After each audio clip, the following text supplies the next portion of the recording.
Fatima, come on,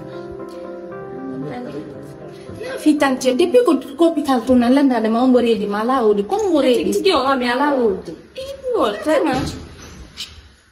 Donc, si vous avez ma soeur de Donna, il y a la question. Bien qu'elle va être une soignée à Mélatana. Non, c'est que l'un tout le monde me marine.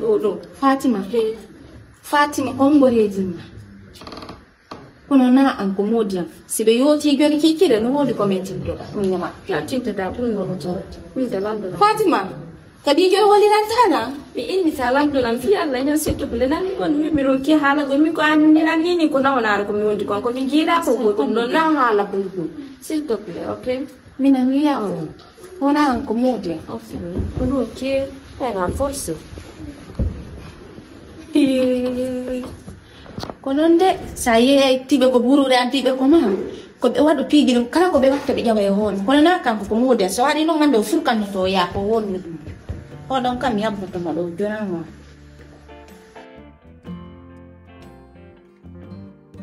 lore na nganki ko dam pidiro wonno ko terenne ma ira jokka o dam pala ko jonno buti ano na ti digo no hanki nano tutite ano na hanki ay siga ko na ko Adam pilaro di ana menya na yun mada no. Uminde na Ibrahim. No. Ana. Hande ke kunu budanga dugal ko mado. Oh. Fi granjo ko quartier mendo. Fi on granjo gani la mapi. Granjo bata ba granjo do di da. O di jaray. Ah granjo to. Anki ko restaurant. Mu jodi yesa mil na jodi bawga. We amen no commandi me ngamudi. Temu no dimodon no dilon go telephone onni allo kango no be sumtude ene mi wata yebugol mi yebata ni hande kay mi yebata hande kay mi kango be sonki vrai e ndari min odole ko modi jara woni haal bi haalaji mais ko non tamatu hundo tare modi jara on don mi nani ni mo ut ganjo butina ganjo no mari problème famille no mari problème ko galle makko Amna ni kon mi pala ma halande. Est-ce que on granjo na jalan na? Petit. Aga yal buga. Dia yo Est-ce que on granjo na jalan na? Ki hono imagine so. Dari galle granjo. Labade galle makko labade. Andi wo no gondira jalan hara ko ji na be hebu. Kon non jawde Allah ko reebe kono bi do on zaman. Ki hono Keva kutun galle makko si kay galle ministre joko bonga ma dum tan kono imaginer no ani min granjo no wala la hari kono ko décourage lan ko ni safa hay oti her se woni ko di wallo joni ko yarda be ni ko ino petit granjo ino pe ara marsal e do le ngam ko ni mais mi andi mi de ma ko gomi halam parce que mi wulta halam ko ko am mais min tun ko mi halam tama hande kay sai dumaji gon si wobe ta jabo ay goto kala ko nomi ma ganjong go wi anga anda fi mak seni parce que ko ni ar gollo mi wata bande do mo yersina wonen mo tunne nen zene son do woni do si yari rene are mo tana en fop me den quoi ta don ko dum mi yar deri na hode to ka ka don are do ta ande non ko macilo na wadu bagay ya ande dam finirta ani ka merci au granjo ça veut dire Poti ala ko an o granjo tun na yoti ko quartier do wallah kanka bo duwa mi jitaade fiji gono to ala na wadu kono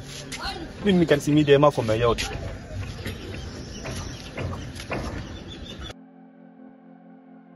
Hello. Wika. Kono wadi. Kono ngari fangal non la fi Allah. Kono. Jajam Fatima yen niyo. Te moy jang, te fils déranger ke ma. Ako fi no mo yan na non kaw.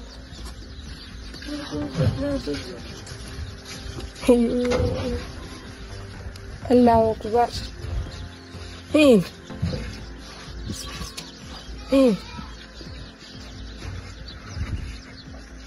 Jajan Fatima no wayo yennu ko mo andi nena men wura baba men wura kono men suti tata kangal macce bijidi jena e sapata ko to kono mo yennata o mi wala ke si Jajan Fatima tayi ko re ile makko le mo wonno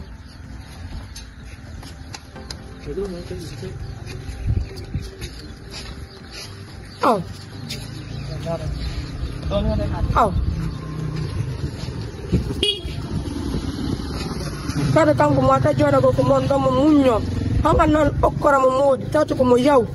ko gorko jana no mo wona to hanno mo dun kada mo yennaw akide ma way hore ma kanyane mo yadino nyande mo yadino mo yultino akide mo hore ma Allahu akbar oh minani fanke de ka do sella fanke ko men minando hore mo nawnare mo de do ngandi salam oh nodde on sanne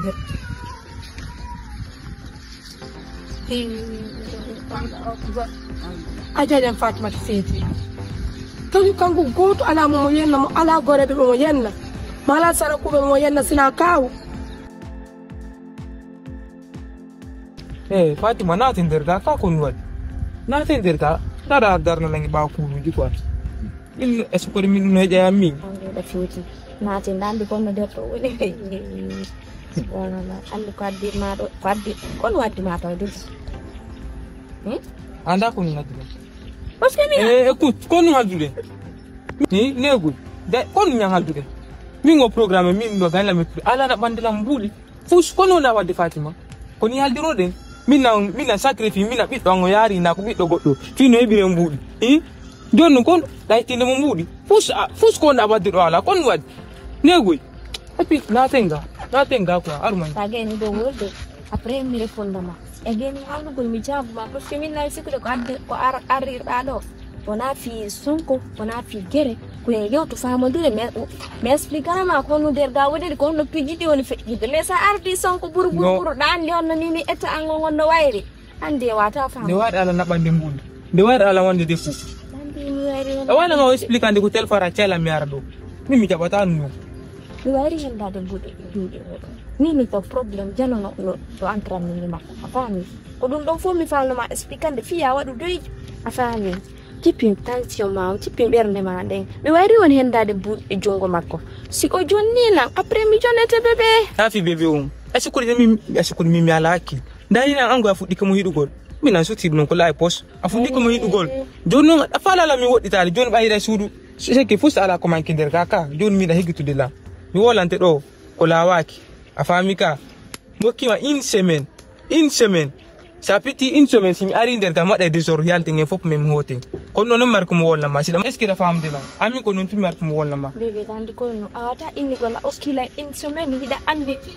mi la hittugol e jungo o gorko mi hida o tana bi nyanga hakkille ma den to mi kada mo fiyono atigi da andi projet ko ambe ko lati budi makko di ko budi makko di mais mi écoute andi ko Fatima mi ra en tingala une semaine parce que bon putain ça ko do ni de c'est comme mi ami de non ko do ila handi ko pido ma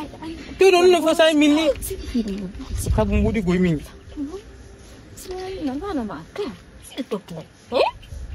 ajabi e pa mo dir ko une semaine deux semaines non jamais mi na ma budi s'il te plaît en cas de fiala jamais taw nya taw rande risque woni do écoute jonde na banda la mbudi ni yota fi no min ko une semaine mo kuma OK c'est ça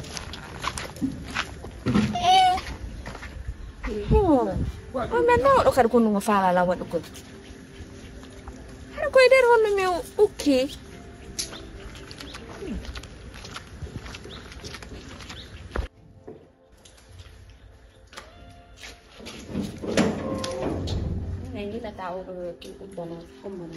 ene patron debbo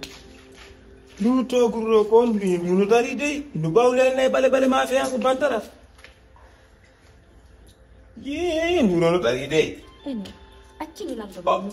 mi minani mo wala accumi landu man hunde wotere s'il te plaît fi Allah ko honnun nanata an ko honnun nanata